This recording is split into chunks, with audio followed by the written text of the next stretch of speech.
చాచి అడుగుతున్నాం, కొంగు చాచి అడుగుతున్నాం, మీ ఆడబిడ్డలు అడుగుతున్నాం. రాజశేఖర రెడ్డి బిడ్డ అడుగుతుంది, వివేకానంద రెడ్డి బిడ్డ అడుగుతుంది, మా కొంగు చాచి అడుగుతున్నాం. న్యాయం చేయండి, న్యాయం చేయండి. మీరే నిర్ణేతలు, మీరే నిర్ణేతలు.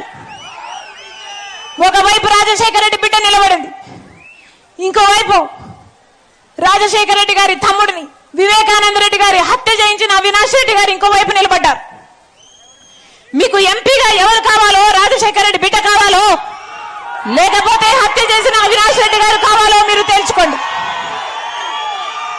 ఒకవైపు న్యాయం ఉంది, ఇంకోవైపు అధికారం ఉంది.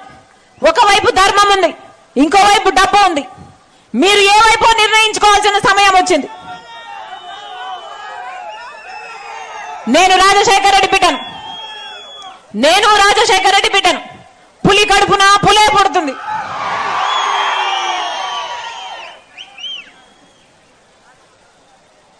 పులి కడుపున పులే పుడుతుంది.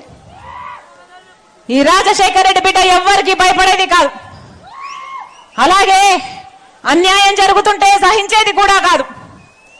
ఇక్కడ అన్యాయం జరుగుతుంది కాబట్టి ఒక హంతకుడిని మళ్ళీ గెలిపించకుండా, ఒక హంతకుడు మళ్ళీ చట్టసభలకు వెళ్ళకూడదని ఈ రోజు రాజశేఖర రెడ్డి బిడ్డ ఈ నిర్ణయం తీసుకొని ఇక్కడ నిలబడింది. మీ రాజశేఖర రెడ్డి బిడ్డను గెలిపిస్తారో ఓడిస్తారో మీరే నిర్ణేతలు.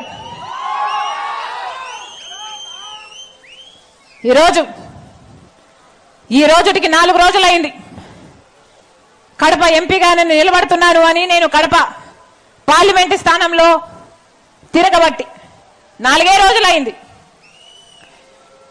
4 రోజులు అయిందో లేదో ఈ రోజు వచ్చిన వార్త, అవినాష్ రెడ్డి గారిని